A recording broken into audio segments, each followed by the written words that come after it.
আসসালামু আলাইকুম সুপ্রিয় দর্শক, জৈব কৃষি চ্যানেলের পক্ষ থেকে সবাইকে স্বাগতম জানাচ্ছি। আমি উপসহকারী কৃষি অফিসার জাহিদ আকন্দ।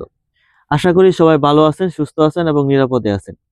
দর্শক, আজকে আমি আছি আমাদের কাপাসিয়া উপজেলার রায়েদ ইউনিয়নের রায়েদ গ্রামের একজন আদর্শ কৃষক জনাব বুরহানুদ্দিন ভাইয়ের মালটা বাগানে। তো দর্শক, আজকে মূলত আমি যে বিষয়টা নিয়ে কথা বলবো সেটা হচ্ছে যে এই বিভিন্ন ধরনের ফসল করতে আমরা কৃষকরা সাধারণত যে সমস্ত রাসায়নিক কীটনাশক এবং রাসায়নিক বালাইনাশক যেগুলো আমরা ব্যবহার করি, এগুলো আমাদের মানবদেহের জন্য কিন্তু অত্যন্ত ক্ষতিকর। আমাদের মানবদেহের বিভিন্ন ধরনের রোগের অন্যতম কারণ হচ্ছে এই ধরনের রাসায়নিক কীটনাশক। এবং বর্তমানে গবেষণায় দেখা গেছে যে বর্তমানে বাংলাদেশে শতকরা 60% ক্যান্সারের রোগী হচ্ছে কৃষক। তার মানে এবং এই ক্যান্সারের রোগের অন্যতম একটি কারণ হচ্ছে এই রাসায়নিক কীটনাশক ব্যবহার করা। এই রাসায়নিক সার এবং কীটনাশক ব্যবহার করার পরে পরবর্তী সময়ে এই রাসায়নিক সার এবং কীটনাশকের যে কৌটা এবং এই যে পলিথিন প্যাকেটগুলা, এই প্যাকেটগুলো আমরা কি করি, জমির আশেপাশে যেখানে সেখানে আমরা ফেলে রাখি। এই ফেলে রাখার কারণে এটার থেকে একে তো এটা একটা অপচনশীল দ্রব্য। এটা বছরের পর বছর মাটিতে থাকে, এটা নষ্ট হয় না, পচে না, গলে না। এটা থেকে বিভিন্ন কেমিক্যালের কারণে, কীটনাশকের কারণে আমাদের পরিবেশ নষ্ট হচ্ছে, আমাদের মাটি নষ্ট হচ্ছে, আমাদের স্বাস্থ্যগতভাবে আমরা বিভিন্ন রোগের দ্বারা আক্রান্ত হচ্ছি।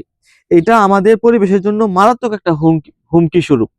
এর জন্য বাংলাদেশ সরকার একটা পাইলট প্রকল্প হাতে নিয়েছে। সারা বাংলাদেশের মাত্র 20টা উপজেলাতে সরকারিভাবে এই সমস্ত রাসায়নিক কীটনাশকের এবং কৌটা এবং প্যাকেট সংগ্রহ করে এগুলাকে ধ্বংস করা হবে।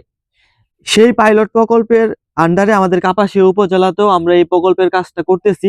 আমাদের সারা কাপাসিয়া থেকে আমরা এই সমস্ত রাসায়নিক সার এবং রাসায়নিক কীটনাশকের যে প্যাকেটগুলো আছে, বিশেষ করে এই ধরনের প্যাকেটগুলা, হ্যাঁ, আর হচ্ছে এই ধরনের এই যে প্লাস্টিকের যে কৌটা, এগুলো আমরা সংগ্রহ করে এগুলো আমরা ধ্বংস করব। তো এর জন্য আমি সকল কৃষকদেরকে বলবো, প্রত্যেকেই যার যার বাড়ির আশেপাশে, জমির আশেপাশে, বাগানের আশেপাশে যে এই সমস্ত প্যাকেট যেগুলো আপনারা ফেলে রাখছেন, এগুলাকে আপনারা একসাথে সংগ্রহ করে আমাদের প্রত্যেকটা কীটনাশকের ডিলারের যে দোকানগুলো আছে, এগুলো হচ্ছে আমাদের একটা কালেকশন পয়েন্ট। ওই সমস্ত কালেকশন পয়েন্টে আপনারা নিয়ে জমা দিবেন। এগুলো আমরা ওইখান থেকে সংগ্রহ করে এক জায়গায় নিয়ে এগুলা সরকারিভাবে ধ্বংস করা হবে।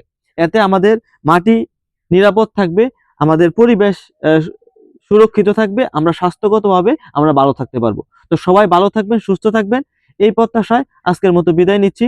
আল্লাহ হাফেজ।